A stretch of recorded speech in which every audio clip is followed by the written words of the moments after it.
Mga kapatid, pray for me. Pray niyo po ang inyong lingkod sa pagbabahagi po ng salita ng Diyos.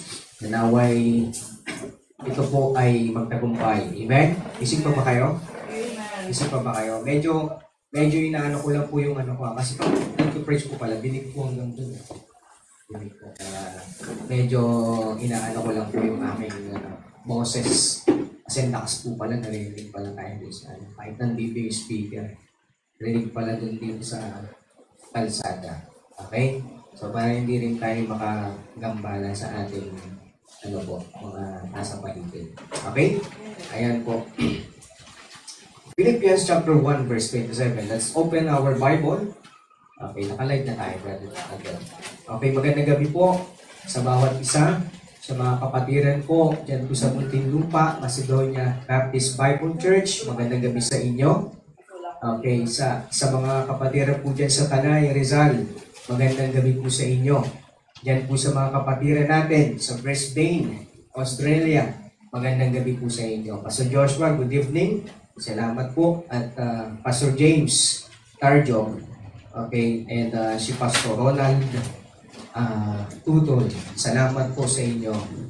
Magandang gabi at sa mga preachers, magandang gabi po sa bawat isa. Okay, at sa mga kapatiran po dito sa Macedonia Faith Christian Baptist Mission, magandang gabi po sa inyo. Ngayon po tayo po ay mag-umpisa sa pag-aaral po ng salita po ng Diyos as magbibigay sa atin ng reminder at encouragement na magpatuloy pa sa gawain ng Panginoon. And kung ano ang purpose ng ating pong buhay. Ano ang purpose ng church? Amen? What is the purpose of our salvation? Philippians chapter 1, 27. Tayo po tayong lahat. Basahin po natin ang sabay-sabay, mga kapatid. Okay. Let's read all together. Philippians chapter 1, verse 27. Ready, begin. Only let your conversation be as it becometh the gospel of Christ, that whether I come and see you, or else be absent, I may hear of your affairs, that ye stand with one mind, striving together for the faith of the gospel. Dakilang Diyos, salamat po sa gabi ito. Tinataas ka po namin muli sa aming mga buhay. Patuloy ka namin tinataas at pinaparangalan. Dakilang Diyos, pangunahin niyo po kami sa pag-aaral ng iyong salita at naway kayo po ang siyang maitaas. Ang inyong pong biyaya, Panginoon. Ang inyong pong kahabagan. Ang inyong pong gospel, ebanghelyo ang maitaas oras na ito. Panginoong Jesucristo ang maitaas ang mensahe nito. Tulungan niyo po kami na maunawaan ng iyong salita. Tulungan niyo po kami, Panginoon. At bawat isa ay umuwi na mayroong laman ng puso't isipan na aral mula sa iyong salita. Ito po ang aming dalangin, papuri pagsamba sa pangalan ni Jesus. Amen. Amen. Tayo po makakaupo na mga minamahal na kapatid sa Panginoon. So napakaganda pong verse, mga minamahal na kapatid. Okay? Napakaganda pong verse kapag ating pong iisa-isahin yung ito pong Philippians chapter 1 verse 27. Ano po? So, the title of our message, Striving Together for the Faith of the Gospel. As I mentioned kanina, ito po ay napag-aralan lang po natin ng mga nakaraang linggo. But nais ko pong i-ano po ito, bagay-revive, para ma-restore po sa atin. Ano ba ang purpose natin? Ano ba ang purpose ng church? Amen? What is the purpose of the church? Diba? Siyempre po, una po sa lahat, to evangelize. Yan pong dahilan kung bakit po in-establish ng Panginoong Jesucristo yung church na makikita po natin sa Matthew 28, di ba? Matthew 28, 18, 19, 20, makikita po natin na i-establish po ng Panginoon ng church dahil may layunin po. Amen? To evangelize, to baptize, to disciple, to spread the gospel in every nation. Amen? Yan po yung purpose kung bakit po mayroong church, mga minamahal na kapatid. Amen? At ikaw, bilang isang individual na mananampalataya, okay, may assignment tayo. At kailangan po natin gawin yan. Amen po ba? Amen. Hindi lang yung assignment ni Pastor, hindi lang yung assignment ni Brother Lex, hindi lang yung assignment ni Mami Jo, hindi lang yung assignment ni ni Crystalline, assignment po yan ng lahat ng mga naligtas at nabautismuhan. Amen? Ibig sabihin, lahat po tayo magkakaisa. Amen? Kung mga walang VIP, walang special. Ang special po ay yung anak ng Diyos. Amen? Amen? Ibig sabihin, special tayo, kaya dapat lahat tayo kikilos sa gawain ng Panginoon. Nang sama-sama, striving together. Diba? Nagsisikap ng sama-sama for the faith of the gospel. May pananampalataya ba kayo? Amen. For the faith of the gospel. So, ibig sabihin, kung may faith tayo, dapat nakikisa tayo sa pagbabahagi ng salita ng Diyos. Kasi, for the faith of the gospel. Kung may pananampalataya tayo na si Kristo'y namatay, ipinanganak, namatay, nilibing, at muling nabuhay sa ikatong araw. Amen? Kung may pananampalataya tayong ganyan, sa gospel na natanggap po natin, tinanggap natin, dapat po, mayroon po tayong vision na magamit tayo sa gawain ng Panginoon. Amen. Amen? And that is our purpose. Amen? That is our purpose. So, what is the meaning of striving? To devote serious effort or energy. Magbuhos ng seryosong lakas, diba? Effort sa isang bagay. Amen? Yung meaning po striving. Strive to finish a project. May pinapagawa si teacher, kailangan tapusin. Merong trabaho sa opisina na kailangan tapusin, kailangan gawin. Amen? Kailangan mag-strive. Alala ko, nag-aaral ako, nagpupuyat pa talaga ako, matapos ko lang yung aking assignment. Natutulog ako ng alas 2, aga yung pasok, gigising ako ng alas 5. Diba? Hindi naman lagi. Pero may mga time na gano'n, lalo kapag reporting, and naalala ko yung subject na kung saan naging favorite ko rin Filipino kasi yung El Filibusterismo tsaka No Limit ang Here. Pag nagre-report kami, ako yung nagdo-drawing. Dinodrawing ko para may... At hindi lang isang picture yung dinodrawing ko. Isang buong kalahati ng kartulina. Madami. Bawat sequence. And yung teacher namin noon, ng Filipino kasi, nagre-report kami, may drawing. Tapos yung drawing pa, hindi siya basta-basta drawing lang. Kasi yung gamit ko pong pang drawing, oil pastel.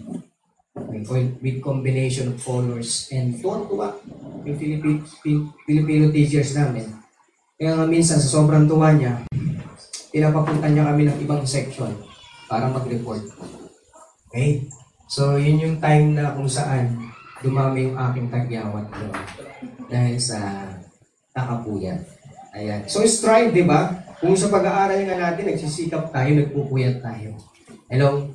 Amen. Kung sa trabaho natin nga, nagsisikap tayo. What more yung gospel na na-receive natin, that Jesus Christ died on the cross for us, dapat mas mag-strive tayo. Kasi meron nang gumawa para sa atin ng kaligtasan natin. Amen? Meron na nag-work para sa atin. Eh tayo, simpleng bagay na lang yung gagawin natin. Dapat gawin na natin ng may pagkakaisa, ng may pagtutulungan. Amen? Individually. Amen? Ikaw, tanungin mo sarili, anong part mo sa gawain ng Panginoon? Amen? Paano ka makakatulong sa church ng Panginoon? Tanungin mo yung sarili mo. Paano ka makakatulong for the faith of the gospel? Amen? For the furtherance of the gospel. Sa pag-spread ng gospel, sa pagpanaganap ng gospel, ano ang iyong maitutulong? Amen? What is your purpose as an individual member of Macedonia Faith Christian Baptist Church or Mission? What is your purpose? Minamahal na kapatid. Amen? Hindi pa ba kayo? So, endeavor means to attempt. To attempt. Gawin, subukan. Something such as the fulfillment of an obligation by exertion of effort sa paglalabas ng effort. Kapatid, lahat naman ng ginagawa nakakapagod eh. Pagkatrabaho nakakapagod. School nakakapagod. Tama ba? Amen. Pagtinda ka nga lang dyan ng banana sa labas, makapagod ka eh. Diba? Walang trabaho na hindi nakakapagod. Amen? Ang gawain ng Panginoon, nakakapagod din. Tama? Pero kung paanong hindi tayo nagreklamo sa mga ginagawa natin na hindi naman sa Panginoon, dapat tignan din po natin na hindi tayo kumbaga maging negatibo sa gawain ng Panginoon. Natural po nakakapagod pag may ginagawa. Lalo kapag seryoso ka sa ginagawa mo, nakakapagod po talaga yan. Amen? Hindi natin sasabihin hindi nakakapagod sa gawain ng Panginoon. Pero sa biyaya ng Panginoon, di ba? Parang gumagaan. Amen? Parang gumagaan. Di ba? Nagpunta sila dun sa Brother Lex kanina sa bukid. May merienda, di ba? May merienda. Sulit ang pagod, di ba? Kasi may merienda.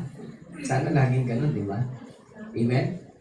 Sana all, kasi doon sa Bible study namin, walang merienda. Amen? Pero hindi naman yun yung habol natin. Ang ibig ko lang sabihin, meron pa rin tayong encouragement na magpatuloy sa Panginoon. Amen? Mga simpleng bagay, titignan natin para magpatuloy tayo sa Panginoon. Amen? Pagsusumikap sa pagtrabaho, para sa pang-araw-araw ginagawa natin, gawin din natin sa gawain po ng Panginoon. Amen? Okay. So, tuloy na natin sa number 1. Para shortcut kasi, 1 hour message to diba last time. So, the purpose of church, or nakalagay dyan kasi yung diba? The purpose of Macedonia Free Christian Baptist Station.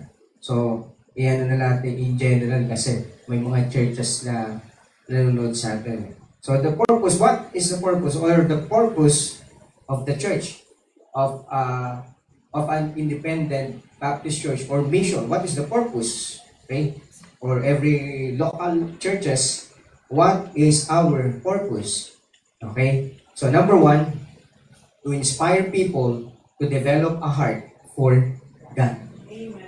Okay? Bibigyan natin sila ng buhay, bibigyan natin sila ng pag-asa para sila ay magkaroon ng pagmamahal ng puso sa Diyos, ng pag-ibig sa Diyos. Ipapakita natin yung dakilang pag-ibig ng Diyos sa kanilang mga buhay.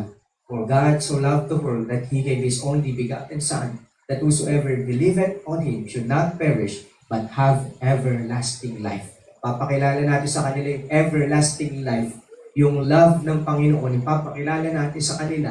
I-inspire natin sila. Amen? Paano natin sila i-inspire? Magiging rude tayo sa kanila? Magiging magaspang tayo sa kanila? Imamak natin sila? Hindi, di ba? Ipapakita natin, di ba, na magiging ilaw tayo sa kanila, magiging asin tayo sa kanila. Nang sa gayon, makita nila na yan pala yung Kristiyano, mga mabubuti silang tao. Amen? Na hindi natin sila dapat kalabanin sapagkat pinapakita nila yung kabutihan nila sa atin. Amen? Dahil sila ay naligtas, sila ay nabiyayaan ng Panginoon sa Kristo. Kung paano ginawa yun sa atin ng Panginoon, dapat yun din yung ibibigay natin sa mga tao. Yun yung ipapakita natin sa mga tao. Amen? So mag-uumpisa yan sa kaligtasan, magpapatuloy sa mga preachings, sa pangaral ng salita ng Diyos, sa music, sa ating worship, makikita nila kung sino ang tunay, totoong Diyos na ating pinaglilingkuran, kung ano yung dapat natin pagsamba, kung ano yung music na dapat para sa Panginoon. Amen? Mga kapatid, tayo po ang gagamitin ng Panginoon upang ang mga taong mapapahamak sa impyerno ay makakilala sa ating Panginoon. Tayo po yan. Bawat isa po sa atin, tayo po yung gagamitin ng Panginoon. Tayo ang gagamitin ng Panginoon upang makakilala sila sa Diyos, si Kristo, sa kanilang buhay. Tayo ang gagamitin upang magkaroon sila ng pag-ibig, pagtibok ng puso nila sa Panginoon. Tayo po yung gagamitin. Amen? Kaya dapat mga kapatid, hindi tayo ang maging dahilan para hindi sila makakilala sa Diyos. Dapat hindi tayo ang maging dahilan. Hindi dapat tayo ay nakikitaan ng mga kamunduhan at ng mga kasalanan. Sapagkat kapag nakita nila yan sa atin, madidismaya sila. Amen? Madidismaya sila at tila ba ayaw na nilang maglingkod sa Panginoon. Makitaan tayo ng kabanalan. Amen? Ng kabutihan, pagpapakumbaba, pag-ibig, at pagmamahalan. Amen? Huwag nating hayaan na dinidespise tayo. Amen? Let no man despise the youth. Amen? But be thou an example of the believers. Maging mabuti tayong halimbawa in word, sa pananalita, sa lumalabas sa ating bibig, in conversation, sa ating pamumuhay, sa bawat araw. Nakikita ba si Kristo? Amen? Amen? In charity, pag-ibig, pagmamahal, in spirit, in faith, in purity. Amen. What is purity? kabanalan, kalinisan. Amen? Amen? Matthew 5:16, let your light so shine before men that they may see your good works and glorify your Father which is in heaven. Ipakita natin para si God ang mag-glorify. Nakakatuwa naman tong teacher na to. Nakakatuwa tong preacher na to. Nakakatuwa sila. Diba? Nakakatuwa sila. May Diyos sila siguro. Amen. Siguro meron silang Diyos sa buhay nila. Purihin ang Panginoon. Diba? Ang sayang pakinggan yan kung ganyan yung sasabihin nila. Bumabait yung mga taong yan. Amen? Mabubuti yung mga taong yan. Sino nag-glorify? Ang Diyos. Amen? Kaya, hayaan natin na mag-glorify ang Diyos sa buhay natin. Kaya gumawa tayo ng maayos ating buhay. Amen? In salvation, 1 John 5:13, these things have I written unto you that believe on the name of the Son of God, that ye may know that ye have eternal life, and that ye may believe on the name of the Son of God. So, ayan po yung ating preaching. Yan po yung salvation ng Bible by preaching. 2 Timothy 4:2, preach the word, be instant in season, out of season, reprove, rebuke, exhort with all long-suffering and doctrine. So, pinag-aaralan sa salita ng Diyos, through preaching, through teaching, yung ating music, let the word of Christ dwell in you richly and all wisdom, teaching and admonishing one another in psalms and hymns and spiritual songs, singing with grace in your hearts to the Lord. Amen po? Amen. Diba? Sabi ng Psalms 40 verse 3, and He hath put a new song in my mouth.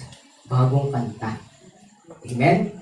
Bagong kanta. Kalimutan nyo na yung mga dati yung kanta. Amen? Ilagay na natin yung mga bagong kanta sa Panginoon, mga hymno, spiritual songs, psalms, amen? Worship, sa ating pong worship, di ba? 1 Chronicles 16:23-31. Kayo magsiawit sa Panginoon, buong lupa, ihayag ninyo ang kanyang pagliligtas sa araw-araw. Ipahayag ninyo ang kanyang kalulatian sa gitna ng mga bansa, ang kanyang mga kamanghamangang gawa sa gitna ng lahat ng mga bayan. Sapagkat dakila ang Panginoon at marapat na pupurihan, mainam. Siya rin namang marapat na katakutan ng higit sa lahat ng Diyos, sapagkat lahat ng Diyos ng mga bayan ay mga Diyos-Diyosan. Ngunit nilikha ng Panginoon ang mga langit, karangalan at kamahalan ang nangasa harap niya, kalakasan at kasayahan ang nangasa kaniyang tahanan. Magbigay kayo sa Panginoon, kayong mga angkan ng mga bayan, magbigay kayo sa Panginoon ng kalulatian at ng kalakasan. Iyong ibigay sa Panginoon ang kalwalatiang nararapat sa kanyang pangalan. Magdala kayo ng handog at magsiparoon kayo sa harap niya. Iyong sambahin ang Panginoon sa ganda ng kabanalan. Ganito ba tayo magsamba sa Panginoon? Ganito ba tayo? Amen. Dapat po, ganito po tayo magsamba sa Panginoon. Manginig sa harap niya ang buong lupa, ang sanglibutan na may natatag na hindi makikilos. Magsaya ang mga langit at maghala ang lupa at sabihin nila sa gitna ng mga bansa, ang Panginoon ay nag-ahari. Amen? Dapat sa pag-worship natin sa Panginoon, pati yung langit nagre-rejoice. Amen? Yan yung worship. Kaya dapat ihanda mo yung sarili mo every worship service. Ihanda mo sa Panginoon yung sarili mo, yung buong sarili mo. Ibibigay mo sa Panginoon. Amen? Ilalagay mo sa gawain ng Panginoon sa worship. Sa Sunday, ilalagay mo yung sarili mo. Amen? Worship, sabi nga, worship is not only on Sunday, it is every day. Diba? Colossians 3:17, and whatsoever ye do in word or deed, do all in the name of Lord Jesus, giving thanks to God and the Father by Him. Yung worship po natin, hindi lang every Sunday, but every day sa buhay natin. Nagtatrabaho tayo, worship God. Nawa yung pagtatrabaho natin, nakakapagbigay ng kapurihan sa Diyos. Yung ating pag-aaral, dapat nakakapagbigay ng kapurihan sa Diyos.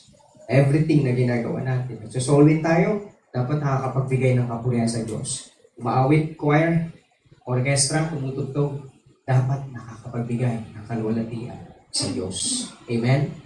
Amen. Number 2, to include, what is our purpose as a church? To include them into a loving church family. Loving church. Anong Tagalog po ng loving? Mapagmahal. Mapagmahal. Amen? Amen ba mga kabataan? Mapagmahal. Okay? Mapagmahal, hindi yung pastor, may mahal na ako sa sa kasamahan namin sa youth. Hindi po ganoon Okay? Hindi po ganoon ang pagmamahal. Yung pagmamahal po natin, tukoy din yung pagmamahal ng magkakapatid sa Panginoon. Amen? So, yun po yung isa sa purpose natin na i-include natin sila sa isang gawain na kung saan ay mapagmahal. Amen? Kaya nga po dito, let us involve them in baptism, membership, amen, sa mga fellowship, and every other effort to assimilate new Christians into our family. Kaya nga meron din po tayong discipleship, mga minamahal na kapatid, di ba? Para mas lalo nilang maunawaan ano ba yung faith nila. Okay? Ano ba yung purpose nila bilang mananampalataya. Okay? Matthew 28:19-20. Alam nyo na to. Go ye therefore, teach all nations, baptizing them in the name of the Father, and of the Son, and of the Holy Ghost. Diba? Ito po yung main purpose natin Diba? Ito po yun mga kapatid. Teaching them to observe all things whatsoever I have commanded you. Kung ano yung natutunan mo from the Word of God, yun yung ituturo natin sa kanila. Okay po? Yun po yun. Observe all things whatsoever I have commanded you, and lo, I am with you always, even unto the end of the world. Kasama natin lagi ang Panginoon. Amen? Amen? Let us show that our church is a loving church. That the Church of Christ is a loving church. Pakita po natin. Ephesians 5:1 and 2. Be ye therefore followers of God as dear children. Amen? Amen. Be ye therefore followers of God. Every day dapat follower tayo ni God. Lunes, dapat follower ka ni God. Amen?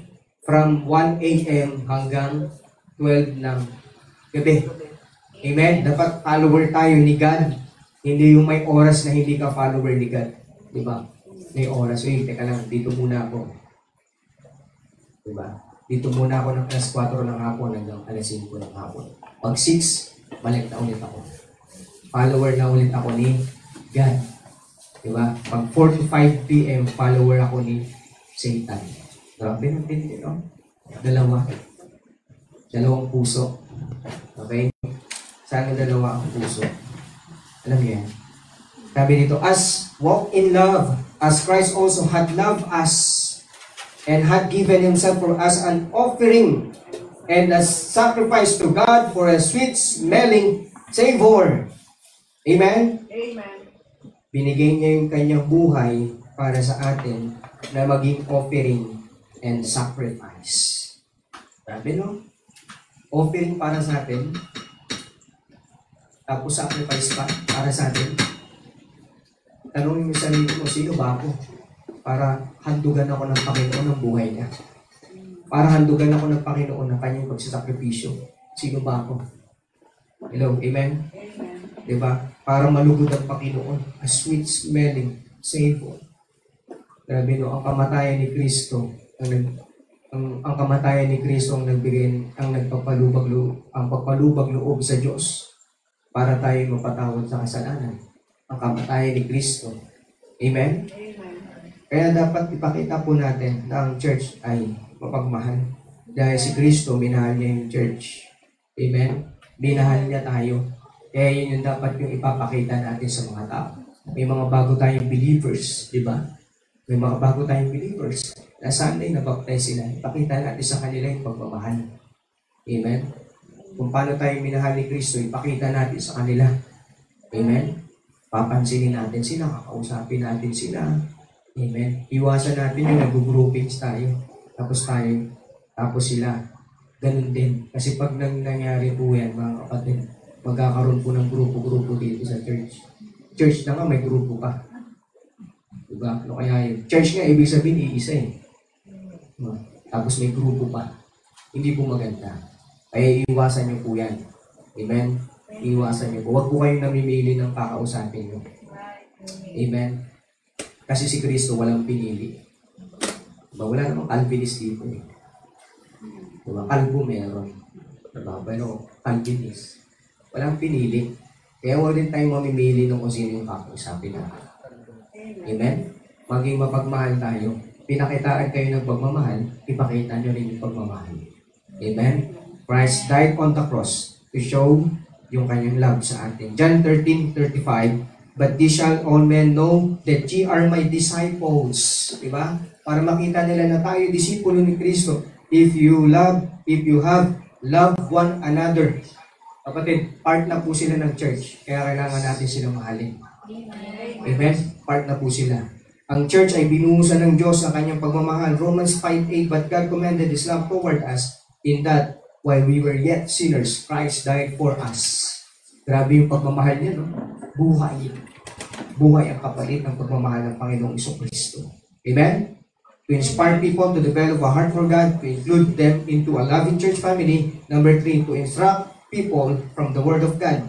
To instruct, para turuan natin sila, ang mga tao sa Word of God. Involving preaching. Kaya in-invite natin sila sa Sunday para makapinig ng preaching.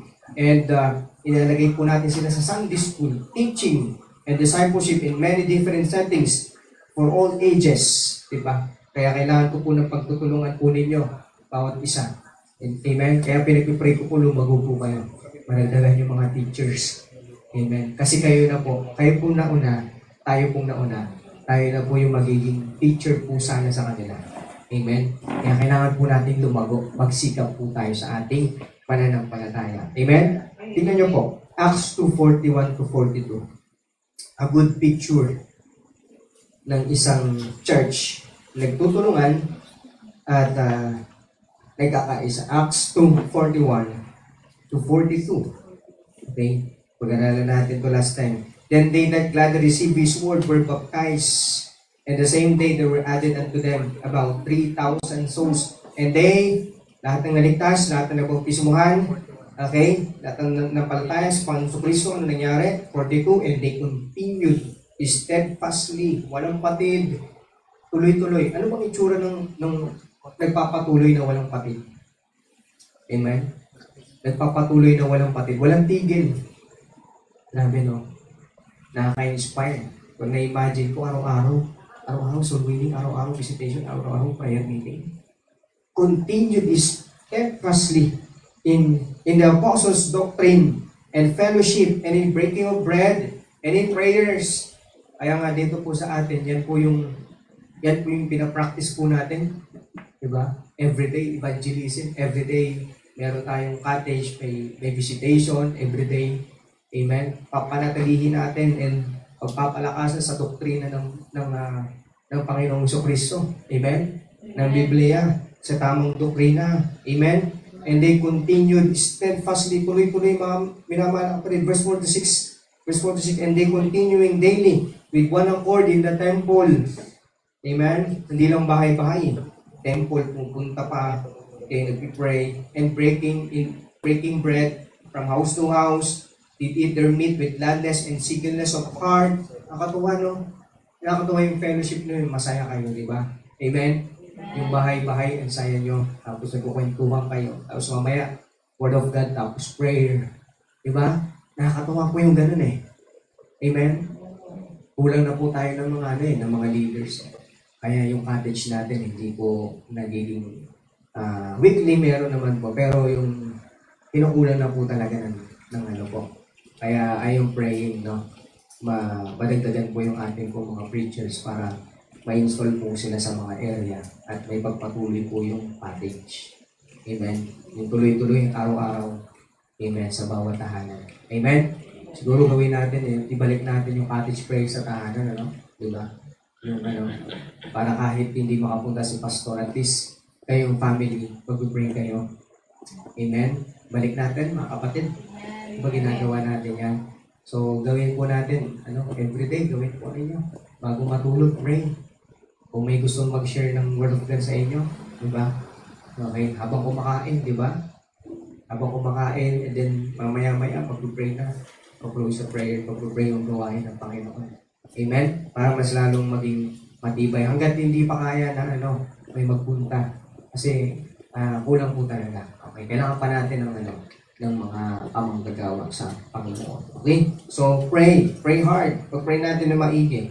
The Word of God is our guide and be their guide also.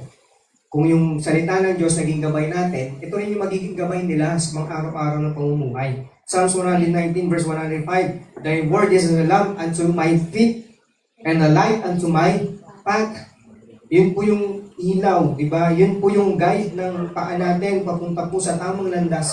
Ganun din po sila mga minamahal na kapatid. Amen?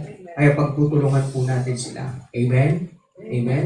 Kung may pagkakataon na magsusundo ng iba pa mga kapatid, magtulungan po tayo. Sunduin pa natin yung mga iba na hindi na minsan namin kinakaya. Ay sobrang daming sinusundo. Okay? Magtulungan po tayo kung meron man po. At mag-invite po tayo. Amen? Mag-invite po tayo. I encourage you. Mag-invite po tayo. Okay? Mag-invite. Punuin po natin to. This coming Sunday, punuin natin to. Amen? Di ba? Puno na nga nung hapon eh. Okay? At punuin natin. Stay. Amen? Stay. Hanggang afternoon, punuin natin to para mabasag na to. Okay? Paapawin natin kasi hindi ito mababasag kapag hindi natin to pinapaapaw. Amen? Di ba? Ano nangyari dun sa kabila? Hindi na tayo kasya. Ano nangyari? Di ba? Nilipat tayo ng Panginoon. Amen? Hindi ito papalaki ng Panginoon kapag hindi natin pinapaapaw itong gawain na ito. Amen? Kaya kailangan po natin ng pagtutulungan, mga minamahal na kapatid, para itong pagat na ito ay matibag. Diba? Parang Bull of Jericho, no? Parang hadlang, no? Diba? Ang prayer natin, ang aim natin, mas lumaki pa yung ating worship place po natin, area, para mas marami pong believer, mananampalataya, or unbeliever ang makapasok po sa kanyang gawain. Amen? Luke 11:28, but he said, ye rather blessed are they that hear the word of God and keep it. So kung paano tayo pinagpano ng salita ng Diyos, iningatan natin, sinagawa natin, ganyan din po yung mangyayari sa buhay po nila. 2 Timothy 3:16-17, all scripture is given by inspiration of God. Ito po yung ikilos sa kanilang mga buhay, the word of God, and is profitable for doctrine, for reproof, for correction. Hindi po sila matututo sa buhay kung hindi po sila makakaputinig ng salita ng Diyos. Amen? Kaya inaalagaan natin sila, mga minamahal na kapatid, for instruction in righteousness, that the man of God may be perfect, truly furnished unto all good works. Amen? Sabi ko nga doon kanina sa Bible study, hindi ka maliligtas kapag gumagawa ka ng mabuti. Okay? Hindi ka maliligtas dahil mabait kang tao. Bagkus kapag naligtas ka, dapat gumawa ka ng mabuti, dapat maging mabait kang tao. Tama po ba? Hindi ka gagawa ng mabuti para maligtas. Gagawa ka ng mabuti dahil naligtas ka na. Intindihan niyo po? Yan po kasi yung magkabaliktad po na side ng iba natin mga ng ibang mga denomination, di ba? Ang turo nila, gawin mo to, maglingkod ka para maligtas ka. Hindi po ganun. Amen. Salvation first una, bago po yung gawa, bago yung works. Hindi naman po masama yung good works eh. Diba? Ang mali lang po yung paniniwala na gumawa ka para maligtas. Kumilos ka para maligtas. Amen. Tapos na po yung kaligtasan. Kailangan na lang po natin tanggapin. Amen. Kailangan na lang po panampalatayaan, magsisi sa kasalanan, at pagkatapos po nun, doon na mamuhay ng may katuwiran. Amen. Ganoon po dapat. Amen. And last, to involve them in ministry. To involve. Isasama natin sila sa mga ministries. Kaya kinausap natin sila kahapon. Tama ko si Brother Lex. Kinausap namin sila na mag-i-involve sila sa ministry. Sabi sa kanila, sino ang gustong maglinis sa church? Diba? Yan. Sabi ko, lahat tayo maglilinis tayo sa church. Sabi ko, pakiusap ko sa kanila, pagkatapos ng gawain, lahat tayo magliligpit. Na tayo magpupulot ng kalat. Amen? Amen po ba? Amen. Dapat lahat nagkakaisa para walang pagod. Diba? Para lahat uuwing masaya. Amen? Amen. Kasi mahirap yun pag yung isa lang yung pagod eh. Ilan yung pagod tapos the rest. Okay, mahirap yun. Okay, magkakaroon ng ano yun. Kasi ganito ganyan. Diba? Magkakaroon ng yung tawag doon.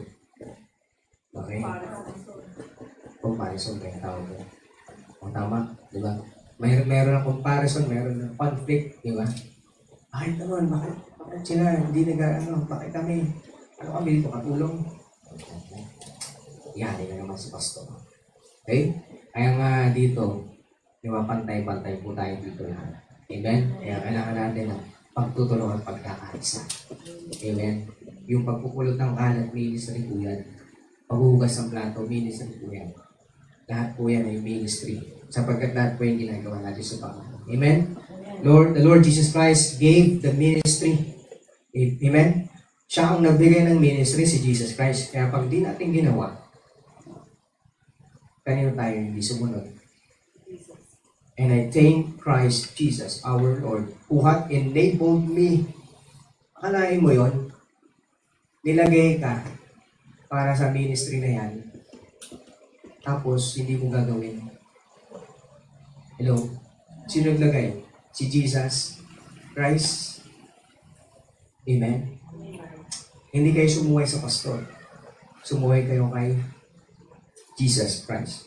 Amen? Sa kapagkat siya ang nagbigay ng ministry. For that, He counted me faithful, putting me into the ministry. Amen? Amen? Amen. Diba? The Lord Jesus Christ is the chief in the ministry. Matthew 28:19-20. Diba yun yung order? And this is the ministry of the gospel. Okay?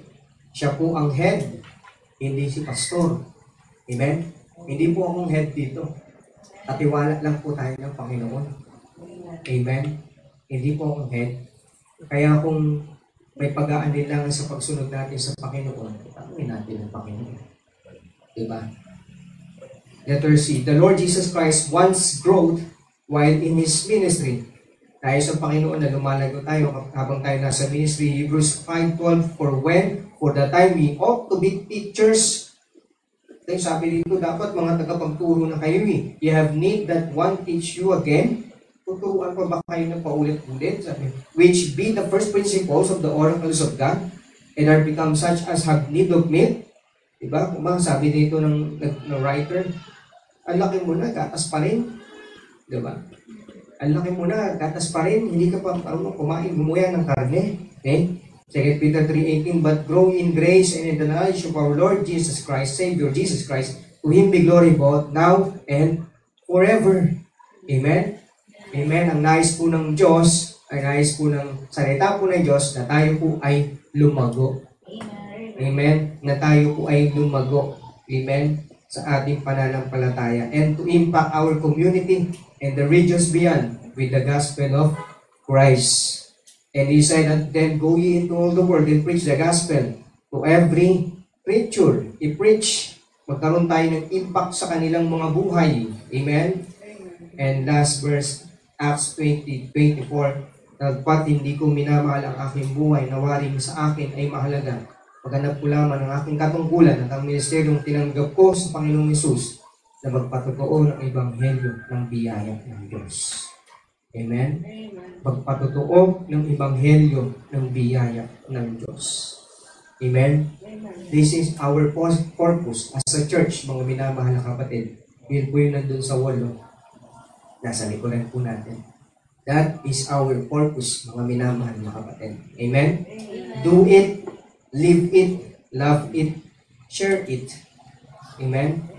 Only let your conversation be as it becometh the gospel of Jesus, of Christ. Yung pamumuhay natin dapat maging yung ebanghelyo ni Kristo. That whether I come and see you or else be absent, I hear of your affairs, that you stand fast in one spirit, with one mind, striving together for the faith of the gospel. Gusto ng Diyos, na pagdating niya, dapat tayo nagpapatuloy sa gawain ng Panginoon. Dapat tayo nagkakaisa sa gawain ng Panginoon. Amen? Amen. Diba? Nakakatuwa, no? Nababalik yung Panginoon. Tapos yung heart natin nasa gawain ng Panginoon, sa paglilingkod sa Panginoon. Amen? That is the purpose. That is our guidelines, mga minamahal na kapatid, na pag-aralan natin. Let us strive together for the faith of the gospel. Amen? Press on. Press on. Magsumikap tayo, maging masigasig tayo. Press on. Magkaisa po tayo. Sama-sama po tayo for the faith of the gospel. Amen? For the faith of the gospel. Alam nyo, hindi na ako mapakali kapag hindi ako nakakapag-solve kada araw. Hindi na ako mapakali. Nagsisikap ako kahit isa. Makapagbigay ako ng tracts at makapag-solve ako. Hindi na ako napapakali. Amen. Kayo, dapat ganun din. Pag-pray mo sa Panginoon, Lord, everyday, turuan mo ako na hindi ako mapakali kung hindi ako makapagbahagi ng iyong salita. Hindi ako mapakali kahit bumibili na ako sa palengke, magbibigay ako ng gospel tracts. Magpapagusilina ako, magbibigay ako ng gospel tracts. Amen? Hindi dahil pastor ako, kundi yung nasa Biblia. Diba? Yung nasa Biblia na dapat natin gawin. Amen? At mahalin po natin yung mga bagong mananampalataya. Let's close in prayer. Salamat sa Panginoon. To God be the glory. Dakilang Diyos, kayong kapurihan sa iyong karangalan, Panginoon. Salamat po sa pagpapahiram ng oras, ng buhay, ng inyong pong salita, katalinuhan na nagmumula sa iyong kalakasan. Maraming salamat po sa iyong pong lahat ng kapurihan. At naway sa gabi ito, kayo lamang po aming naitaas. At sa gabi ito, naway ang bawat isa sa amin na challenge, Panginoon. Naway kami po'y napuspos, na-empower ng iyong salita upang kami po'y magpatuloy sa amin kung pananampalataya pa na magampanan namin ang purpose namin bilang isang ligtas, bilang mananampalataya. Salamat po sa inyong salita na hamon sa amin. Ipatuloy nawa kami sa pangalan ng Panginoong Kristo. Amen. Amen. Muli po magandang gabi at maraming salamat po sa bawat mga kapatiran na nanonood po. God bless po. Okay. Ngayon po, tayo po dumako po sa ating pong prayer partners. Okay? Naisip ko ngayon, preach ko ulit po sa Sunday. Kaso, sabi ni Ate Lorraine, gusto, nantok na ako sa, paulit-ulit. So, paulit-ulit.